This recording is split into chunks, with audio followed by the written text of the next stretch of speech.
Hello, we're all live. We are. Welcome everyone. Today we got Georgina Goode, so VP of Brand Communications and or Global Brand Channel and Global Brand Channel It's and a Content Why Marketing. ask You her, Tim? Yeah, it's you've like got Georgina. you've got so many parts here. I always like to introduce, but I obviously screwed that one up. Anyway, why don't you introduce yourself, Georgina? Thank you, Sarah. It's these back-to-back calls are driving me nuts. Oh, I feel for Go you. for Yeah, it. it's a mouthful, but essentially Vice President of Marketing Communications at Boeing. Within that is brand and global channel and content marketing. So in a nutshell, the expression of the Boeing brand, the various different external touch points of the Boeing brand fall under my remit. Wow, Fantastic. that's a big job. Yeah, it is. Yeah, I mean, because we talk about, when we say touch points, we talk about all the different facets. So we talk about social, web, advertising, sponsorship, all the content creation piece, historical services. With Boeing being such a wonderful legacy company, we have such a rich history and archives in terms of what we've done over the last 104 5 years, and so there's that piece, and like I said, all the advertising and the sponsorship as well, across both the enterprise and business units. So it's a big one. And stores and tours we do, although not many tours happening at the moment given the pandemic. So any merchandise or anything like that, I'm your girl. Oh wow, Amazing. swag. Yeah. And you're also a Brit in the US, which is fantastic. And this series is focused around influential employees and people running employee advocacy programs. So. And also because it was International Women's Day this week, and I know you're big in sort of women in technology and empowering women, so it's very apt to have you with us today. It would be great to understand, yeah, how employee advocacy shows up in your role and also your own presence on social media and what you've got out of it, like personally, professionally. Yeah, so that's a big question. I think in starting with myself, and then I'll go on to the bone piece. I think for me personally, social media has just been a fantastic platform for me to share the things that I'm interested in, but also engage and connect with people I'm fascinated in as well. I'm on a myriad of different channels. I use them for various different reasons, as most people do, whether it's professional or personal. I try to keep it quite distinct. But for me, it's just a hotbed of discovery, of learning new things, of listening to different points of view. And I've always been really interested in that. I've also been really interested in, because my training has always been in PR and in marketing, is how digital has really created this incredible platform for PRs and marketers in terms of building and maintaining reputation, in terms of branding and how you express yourself through the ways that you engage and the content and compelling stories that you tell. So it's just been an area, back in the day, I think I joined Twitter in 2008 and Facebook in 2007. It's a while ago, and how these platforms have morphed and evolved, sometimes not always for the good, but there have been some amazing ways to explore the world and explore different points of view, which I've always been fascinated in.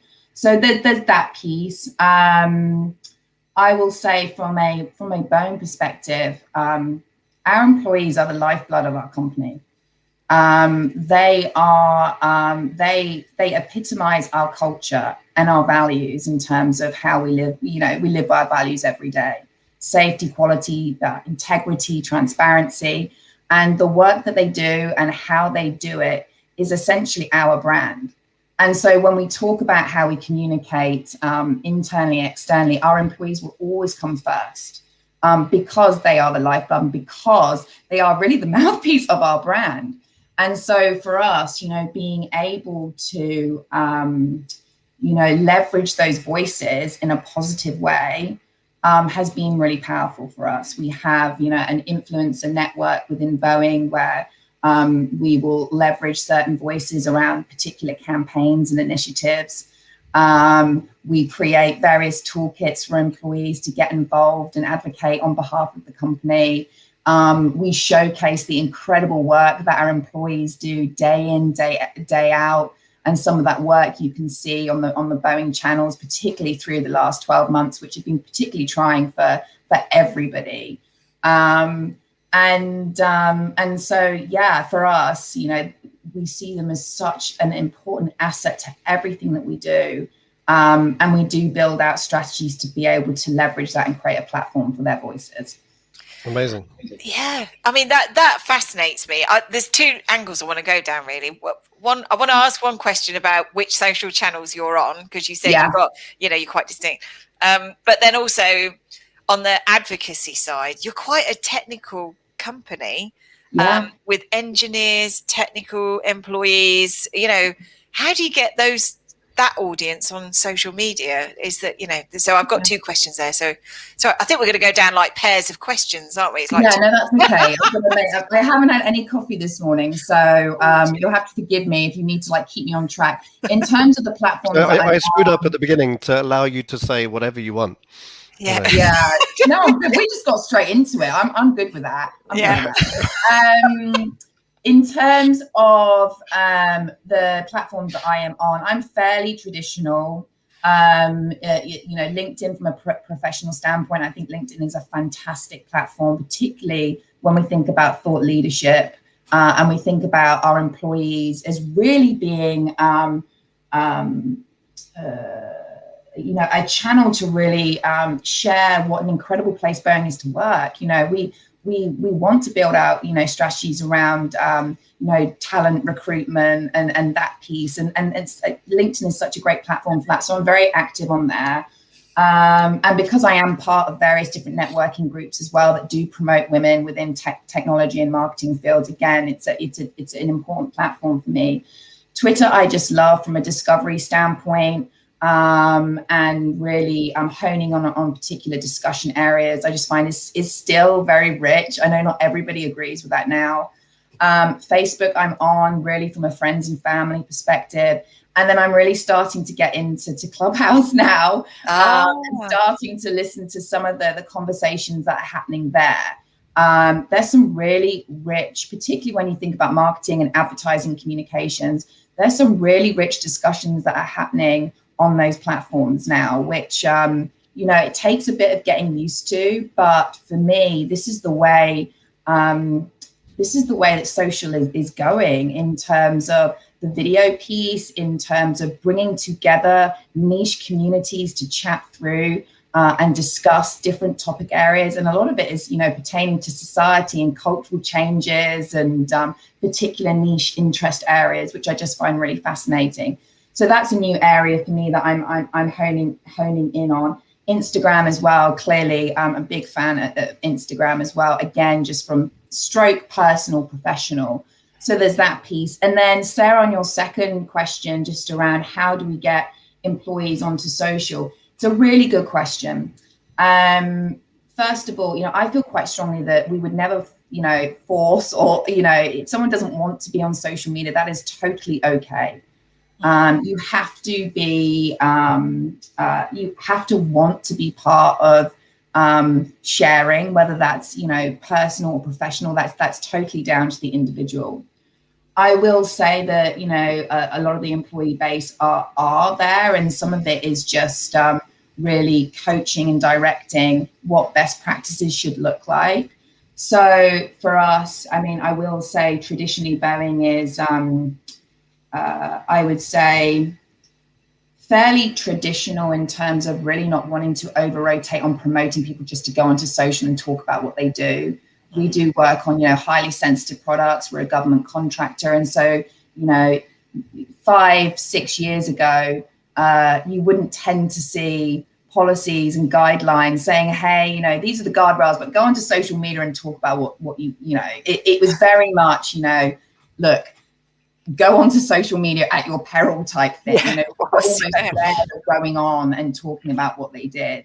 Over the last 5 years, we really have honed in on how we can really promote the benefits of social in a safe and responsible way when talking about the work that we do, what's okay, what's not okay.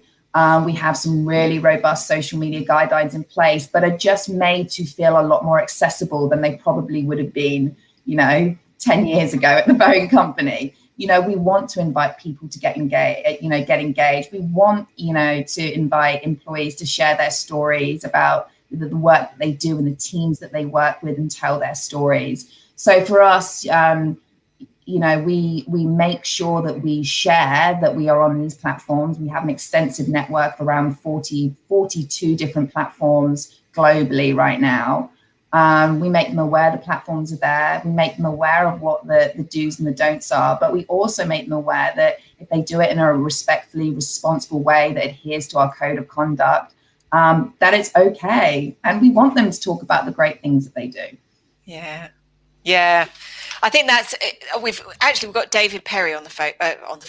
I can't speak either. I don't know what's up with me, Tim. What's going on? But hello, David. And he's just said, he's asked a question. Any good Twitter chats on women in STEM that you'd recommend? So, that's a really good question. Some of them will probably be more US based.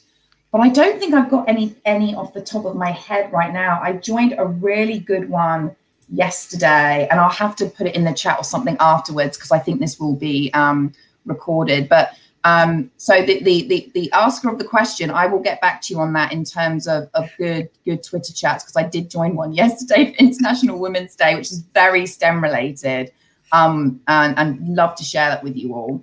There you go. So sorry I didn't have a direct answer to your question.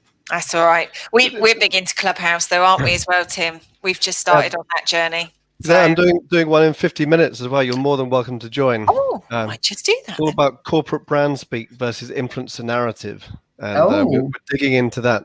But Clubhouse is funny, isn't it? I was just about to go to bed last night, and at midnight I got pinged by Brian Fanzo saying, join this group. So I stayed up, and then I found myself at 1:45 in the morning, whispering into Clubhouse. And it's broken all sorts of time zones, isn't it? Like, because there were the US and UK and Asia, there's just so many rooms going on. It's a bit of it's fun, but it's all time consuming. It's overwhelming at the moment. It's overwhelming at the moment. So I think, once they're kind of, and I know there are ways to switch the notifications off, but when you're new to a platform, you really want to discover it, right? And you want to join different things and hear what's going on and really understand how to get the most out of using a platform like that. But at the moment, yes, it's a lot, but I think there's some goodness there, which is really interesting. Around healthy debate, around, like I say, niche subject areas that people can get really in depth on. I'm really interested as well in that. Yeah, and have you had any thoughts about how you could bring that to Boeing, or are people asking you about what should Boeing do with Clubhouse? Yeah, it's come up. It has come up, and it's something that we are looking into. I think for us, really, we absolutely want to leverage social media to really drive thought leadership around some of our key narratives, around sustainability, around global equity, diversity and inclusion, around safety, around engineering excellence. So there are definitely, key themes and stories that we want to tell. And I do think that with Clubhouse, there is a real opportunity to have those conversations with some really influential communities that can add a lot to the conversation and the debate as well around those topic areas. And so, yes, it has come up for us to start thinking about how we could leverage a channel like that for thought leadership discussion. Yeah. And, actually, while you were talking, I was thinking, it could be a good place from an employer brand point of view that, it could be a talent recruitment platform, to learn from other employees that are working, and to listen to their stories and their progression paths. This could provide a conversational window into a brand like Boeing that you don't get on LinkedIn Talent Solutions, Twitter, podcast, because they're all very one-way channels, which you can engage with, but it's less conversational. It's in the moment conversation. I think, you know, you could get another side of a brand through, you know, voices, which is. I couldn't agree more. And I also think now prospective employees they're looking for more from companies. Yeah. You know, they're really wanting to see that point of view. They're really looking for an organization that stands for something, you know, much more than just, okay, what's the salary going to be? What's the benefits package, etc. You know, what does this organization stand for? And I think using a platform in that way would be really interesting. Another great example of that, actually, which that just prompted me, was, you know, a platform like Twitch, for example, where there are, you know, communities on there that communities of pilots, for example, that get very into the live streaming of, you know, simulations of some of our commercial planes, and you know, the conversation that goes on there around some of that live streaming. And you kind of think about, you know, young pilots coming into the game, you know, and what they're wanting to find out about how could Boeing infiltrate some of those conversations and really get involved and you know, really help and bolster in that respect in terms of the recruitment around specific, you know, pilot communities as well. So again, you look at these platforms and you go, okay, there is such opportunity here from a brand perspective, absolutely, but also around how Boeing can, you know, attract the best team and the best talent in some of these niche areas, because we are such a vast organization. Like, as you say, Sarah, we have you know, engineers, we have, you know, big data science and analytics, maintenance and services. We have traditional, you know, competencies around HR and comms and all that good stuff. You think about the breadth and depth of the type of roles that we're recruiting for day in, day out, and you look at these platforms and just see what an opportunity there is to really get close to potential applicants. So. Yeah. So there's so many opportunities. There's so many new platforms coming out. There's also what you were talking about, sort of managing the reputation and potential reputation risk as well. Yeah. It'd be great to hear a few stories about some of the big wins in social media, but also some of the key challenges that you're facing. Because with all these new channels, I suppose it just presents more opportunity, but more work and more challenge. You know, and obviously you've got to manage where you prioritize, and it would be great to understand some of your experiences. Yeah, I mean, it's very, you know, it's in terms of some of the challenges that Boeing has had over the last 20 months has been fairly public, I would say, with the 737 MAX and some, you know, recent incidents around you know, engines on 777. And the truth is, we're tracking this stuff all the time. It's really important that, you know, we have that intelligence that is coming into the team, and we can build our response plans around the intelligence that we're hearing. And clearly social media is one small part of that. There are various other different feeds that come into the communications team when we're deciding on, you know, how to respond. So for us, having that really robust listening platform in place has been really key. And I think really working closely with our various different partners as well in how we communicate, whether that's on the supplier side, whether that's with regulators, etc., has also been critically important in terms of how we communicate around some of these issues.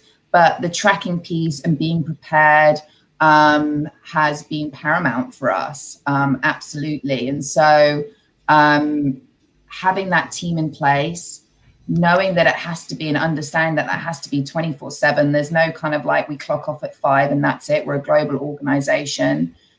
We do work around the clock and have teams in place around the clock, and being ready to respond, you know, having really robust crisis management plans in place, having really clear lines of accountability and responsibility, single points of, you know, contact in terms of decision making is really important.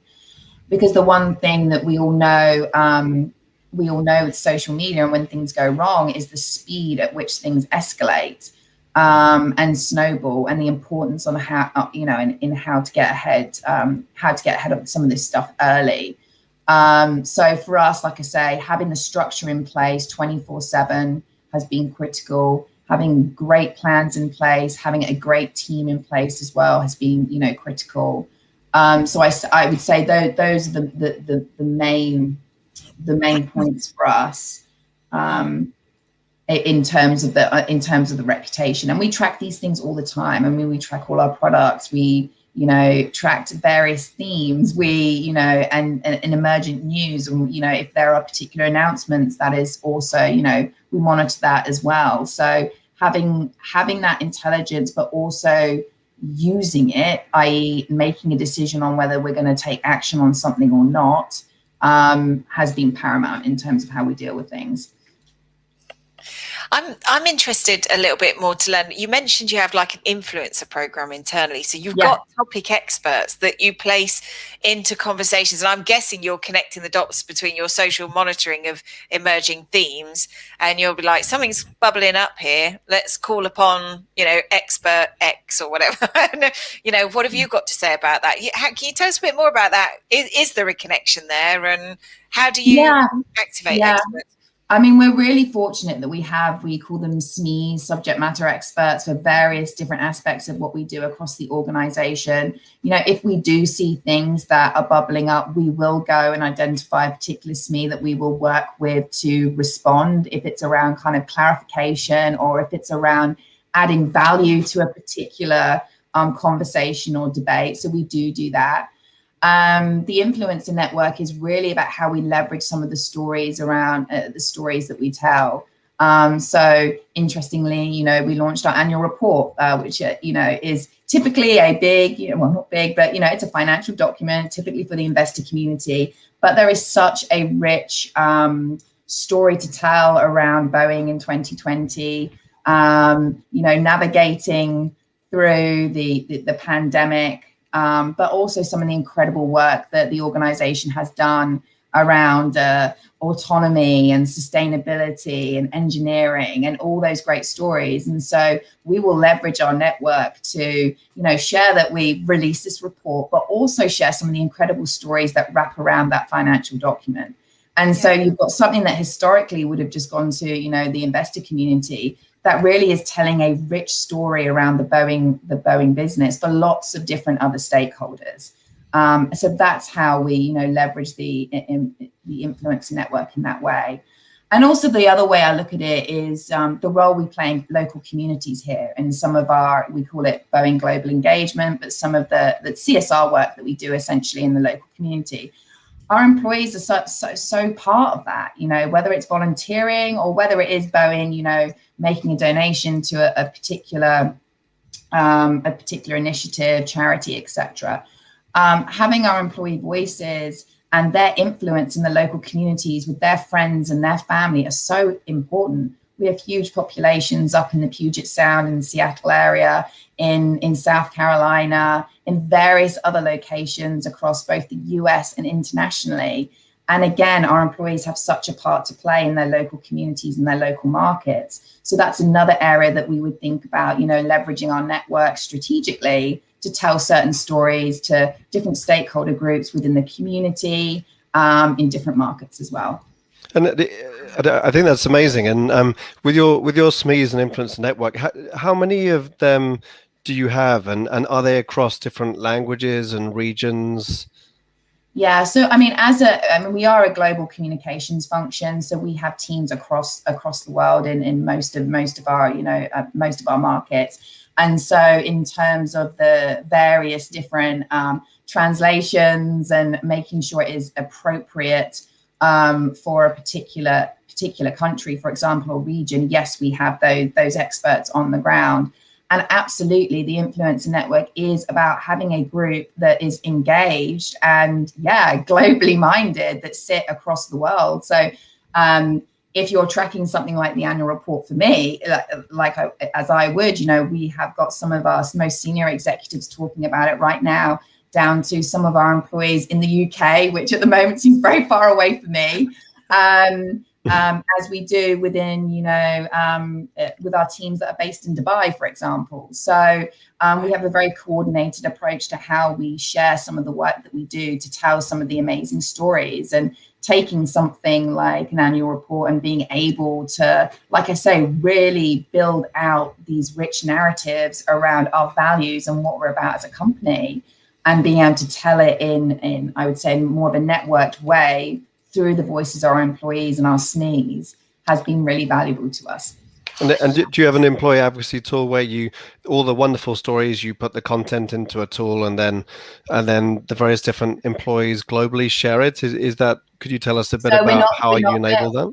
Yeah, we're not there yet. We are very much there with the kind of the toolkits and the imagery and suggested messaging. But again, this is down to the individual. The most important thing from my point of view is that this is totally voluntary. It only works if people want to do it and talk about the work that they're doing in their own authentic voice. Any guidance that we give is purely directional. We do not expect people to cut and paste and do any of that. It is much more about, look, we're doing this amazing thing right now. Do you want to share it, basically? And it's down to that individual. So we're not there yet in terms of coordinating through a platform to the influencer network. But we do have, I will say, technology that, I mean, again, we are a large company. We have many, many different platforms we need to service. We do have technology in that respect that does pull together holistic editorial calendars and all the content that's going out on certain days. I think the piece that we now need to get to is how do we bring that influencer element into that? And so they have that visibility of that platform and know when they can get involved and what they can and cannot share, and etc. So we're nearly there on that. Yeah. Well, thank you for sharing. And so could a relatively junior UK employee read the annual report and then post about what their interpretation is of that, or under the guidelines? But they're given the freedom to be able to communicate that. It's in the public domain. We do share what our social media guidelines are about on a regular basis. They're easy to find, easily accessible. But absolutely, if an individual feels compelled to want to share, and you've got to remember also, we build these assets to make them inherently shareable, in terms of the visuals, in terms of the sound bites and the copy that is created to support those visuals. So we're always trying to think in a digital way in terms of how an end user could then share that content. So that's Amazing. How we do design the assets that we build. Clearly, there is a primary primary objective for something like an annual report. But then if you think about all the different layers around the value that can bring from a branding perspective, then it gets more interesting, and you can then, add in different layers of marketing and into sharing that work. Amazing. Thank you. It's what you're doing there is you're talking about how you can repurpose content, I think, through in a shareable, usable, digestible. Because let's face it, I mean, I've worked with enough corporates as well that when the annual report comes out, I don't even know whether I glance through it, to be honest. So to make it a digestible thing that an employee, no matter where they are or what role they're in, can understand it and be part of that conversation, part of the yeah. What a great idea. Yeah. And it also gives you feedback to what they pick out of it, or what they like, I suppose, back to you as the brand of what Boeing means to them. Yeah, absolutely. And I think, that's how we really look at all of our content, I would say, is, yes, there are always going to be the initiatives that we will go and build something new because there is a particular business priority that we need to meet. But we also have, and I touched on historical services at the beginning, such richness in terms of the content. I mean, I'm lucky. I work for an organization that we do not have an issue with lack of content. We have tons of content, in fact, too much. But, you think about an asset like the historical services and the stories that exist there, and the richness for us to be able to repurpose some of that content. And we did that for Black History Month. We're doing that at the moment for Women's History Month. And it's really looking back at history and saying, okay, how can we retell these incredible stories that are actually still relevant today when we talk about equity, when we talk about diversity and inclusion? let's look back into the archives and really look at those stories that we should be bringing forth to present day. And again, with initiatives like Black History Month and Women's History Month, there are other layers that we bring in around, current unbelievable people that work within the Boeing company to tell their stories. But there is such richness in stories from the past. And so that repurposing piece is really important to us. I think also you're touching on a point there that employees have great stories. They have great stories to tell. Quite often, though, and you touched on it earlier, that we've just spent years telling them not to go on social media. Yeah. So quite rightly, they're a bit nervous, aren't they? And and this whole, we suddenly all the companies have got, right now you need to be on social media because they've, cottoned on to the employee advocacy thing. But actually, it's about giving them the confidence, sharing the opportunity, telling them that it's okay to tell stories and giving them the guidance around. I think you mentioned earlier that you do this is what good looks like, right? Yeah. So this is how it should. This is what good looks like. This is what it doesn't look like. So they can see. You can give them the theory. It's great. Yeah, it's really good to see a brand actually using stories from employees and encouraging that in social conversations and connecting. And I also think that, and I think, Tim, this was the point you were making, is that for us as a business, we have to listen to our employees, the good and the bad. It's not always good. We want that feedback. We have to, as an organization, learn where the pain points are and some of the areas that we need to address. And so having that feedback is useful. And, we have an incredible internal communications platform that, over the last 12 months have absolutely allowed employees to comment a lot more and engage with the stories that we're telling. So we as a business can see that firsthand. And I know how valuable that is, not just from a comms perspective, but from an HR perspective, from the perspective of our executive leadership, is really understanding, what is motivating the team, what they're interested in, what they want to hear about, what is not landing. And when it's not landing, what can we do about it to make sure that, the messaging is right, or we need to, relook at that business strategy. That piece on listening is so important and is the only way that we're going to be able to stay relevant. So that's the other aspect of this, is just the listening piece and learning, because we're not always going to get things right. And making sure that we're hearing from our employees firsthand is paramount. Yeah, what I love about that is that, a brand like Boeing, people say the general consumer might not think it's as accessible because you see them as a brand that you might see on the news, but actually all the wonderful stuff you're doing, you're making it so accessible with social purpose, and that's, I suppose, the wonderful transformation that you're working on over the years. Yeah, and it takes that long to be able to evolve. Yeah, and I love that you said that, because we really feel that social media has brought that to us as a brand. It humanizes our brands and our products. It does, and for us, it's about building that trust with our different stakeholder groups, talking about the incredible stories, being able to reach stakeholder groups, some that are very large, you can say the flying public, for example, and some that are more niche.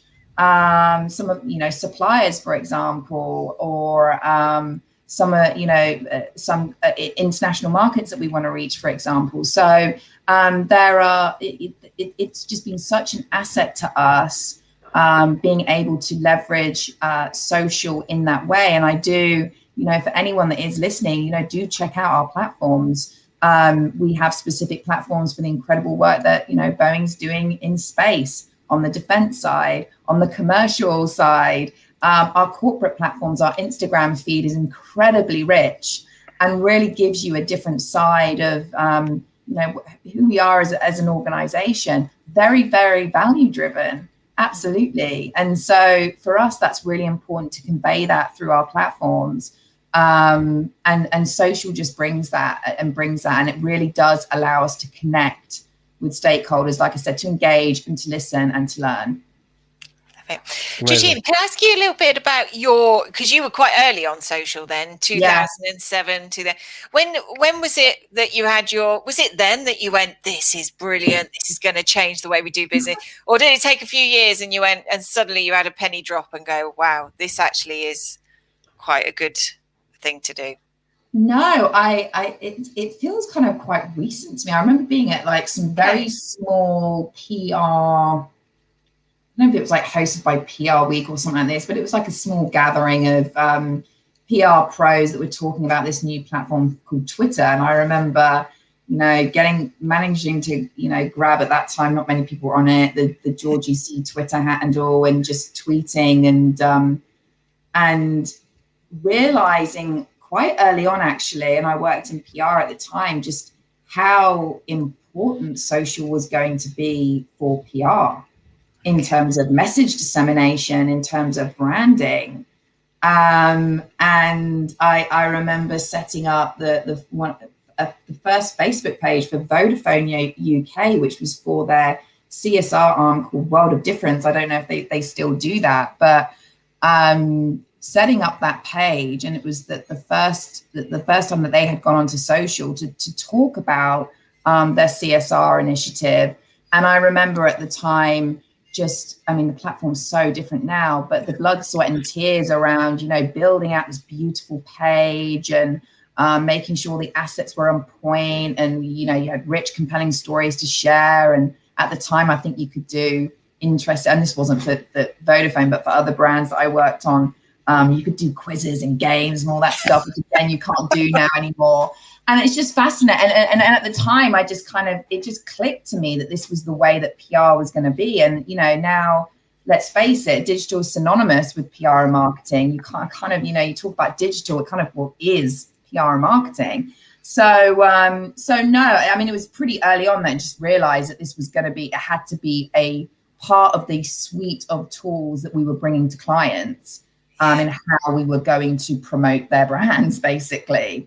So that was pretty early on. It's just fascinating to me, fast forward where we are today and how the platforms have changed. I think about the time we would spend on branding for these pages. Of course, I can't remember. I remember a Facebook rep a few years ago saying like 2% of people go to a brand page now, because everybody's lives are lived within the scrolling of the newsfeed. Yeah. And so all our thinking needs to be around news feeds and how we stop the scroll, et cetera, and grab that attention. Mm-hmm. Obviously, advertising plays a big part now in how we communicate. Again, you see worlds collide between PR and marketing, very blurred now in terms of the disciplines to get messages out on digital. But no, I just saw at the time, and like I said, early 2007, everything was really organic. I don't even think there were the advertising platforms at that time. It was organic. It certainly felt that there was a convergence with what was happening with the work I needed to do with my clients. And so no, I jumped on early. Yeah. Good thing. And have grown with it. And because we love to talk about people, your personal influence on social media and your personal activity. How much do you feel it's important that you show up on social media to obviously lead the strategy? I think it's really important.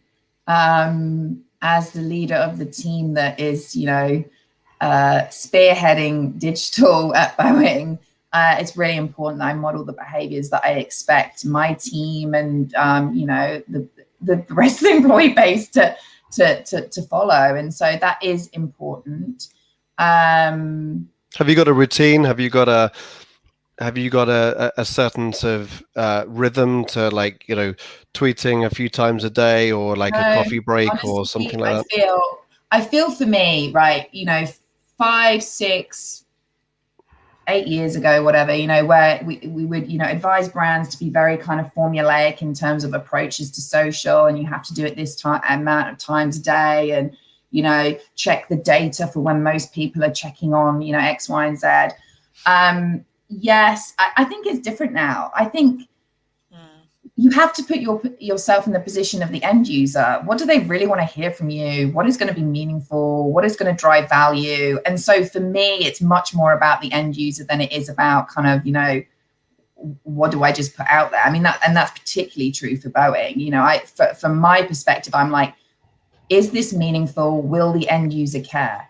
And it's getting that balance right between the needs of the business, because there are always going to be things that we have to get out there, right? but also the needs of our stakeholders, and what are they expecting from us as an organization. So for me, that drives a lot more meaning, is around understanding our stakeholder needs and expectations, rather than as a business, we have to adhere to this set criteria to do X, Y, and Z. Otherwise, we're not meeting best practice guidelines for LinkedIn or Twitter, etc. So for me, that is the most important thing, is the stakeholder piece and that coming first. Me personally, again, I don't adhere to any kind of morning routine. I mean, morning routines for me is absolutely, I check social media, but if I've got nothing interesting to say, then I won't say it. You know, I'm inspired about the things around me. I'm really interested in, you know, big tech and how that's shaping society right now, and the impact it has on culture and politics and mental health as well. Those are the areas I'm really fascinated in, and those are the areas that I tend to talk about. And I also talk about my family and my personal life, because, you know, these are my personal channels, and sometimes, you know, that's the way I express myself and tell my own personal story. So no structure, very ad hoc, but always thinking about what's actually going to drive value and why am I doing it is probably paramount for me. Nice, thank you. But it is, I mean, obviously you're focusing on quality, and you even though you say that you're not structured, you have structured the themes and what's important to Boeing as well as yourself. So I can hear that you are very mindful about the sort of quality and sort of structure in that thinking. But yeah, I agree with you. Just posting for the sake of it is is not too valuable. Yeah, you hit a really good point there. I mean, absolutely. There is always a strategy behind what we do. And what we do has to ladder up to our broader business priorities as an organization. And so we theme our approaches around that. And so there is a strategy there in terms of what we want to do with social. And social, at the end of the day, is one of many platforms that we use. Like I say, my team are responsible for advertising and sponsorships and merchandising and licensing and all those other great platforms as well. So we do approach things in a very integrated way. But absolutely, what you see show up on Boeing's social media platforms is tied to something bigger. There is a reason behind why we're doing it. It's going to be supporting a particular enterprise priority. It's going to be supporting a particular program priority for us on the business unit side. And so there very much is a strategy behind the work that we do. So Dave's asked a quick question. He said, referring back to what you said about being early on social and just recognizing early on it was going to be a game changer. Dave said, you know, having said that, do you find that there are still a lot of PR, comms, marketing folks that still don't quite get it from an individual perspective, and that they're doing it for the corporate account rather than for themselves? Yeah, I do. I think that the biggest thing is around really understanding first the needs and expectations of your stakeholder groups, you know, the audiences that you are trying to reach. Yeah. Should you be on these platforms in the first place? That is the question you need to ask yourself. You know, do they expect you to be there? Nowadays, typically, yes, just because of the environment that we're in, but not always. Not always do you have to have a Twitter account. You don't have to have that.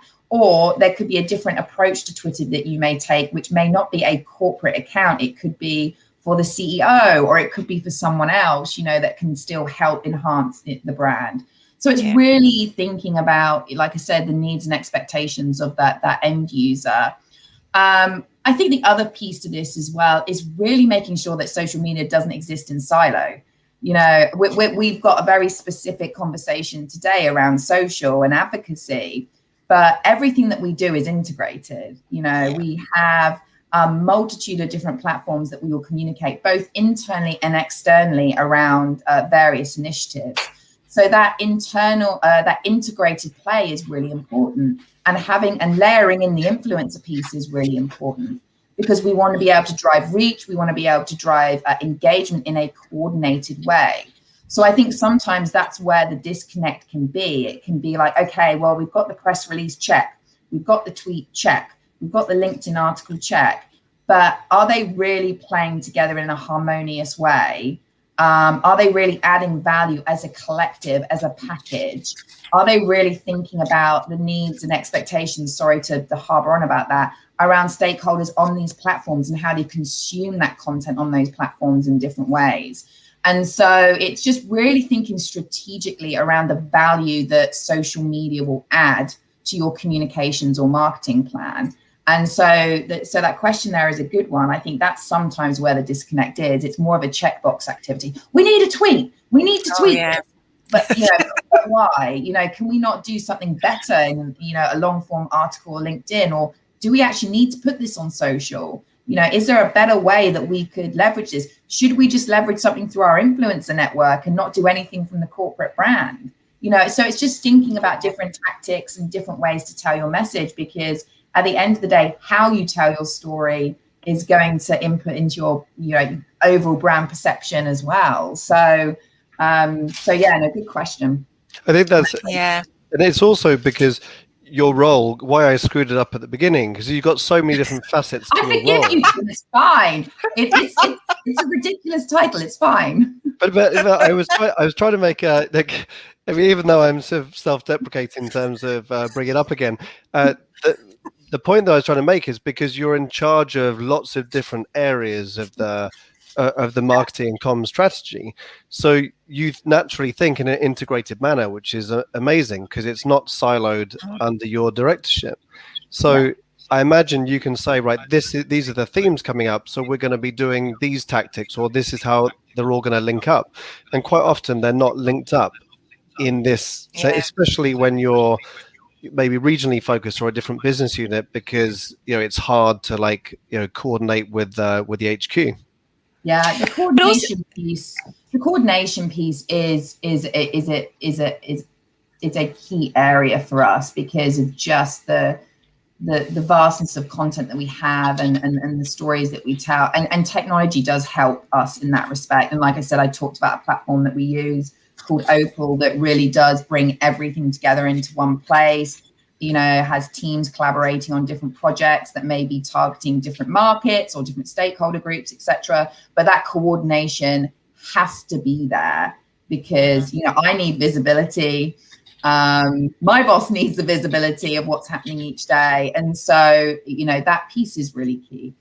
Yeah, but it's not even like the regions and the countries being siloed, it's the functions as well. If you've got a social selling program going on over here and they can't do it without the content that you're giving them, and you can't create the great content unless you're listening, and you can see how all social sort of sits across, and that how you engage that content out there using your SMEs, the whole thing is linked.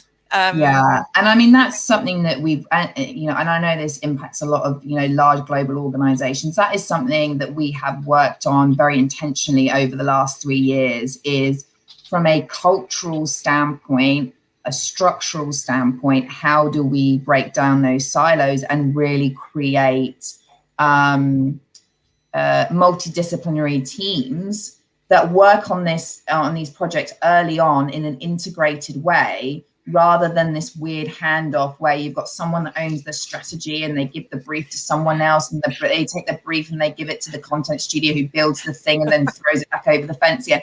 We've been very intentional around this. Is not the culture that we want to build here. This is about collaboration. It's cheesy, but it's true. Collaboration, listening, making sure that the right people are involved early on. And these are teams that are working the entire end-to-end process. There's no passing the baton along the line. Yes, there has to be, a single point of contact in terms of accountability, but then they will have the team that is responsible for various different facets working that side by side.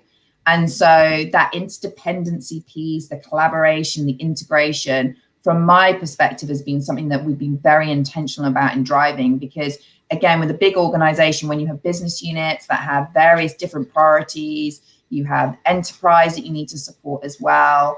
There has to be that level of coordination. That's really important. And that comes from, like I say, the mindset piece and the structural piece as well. Great.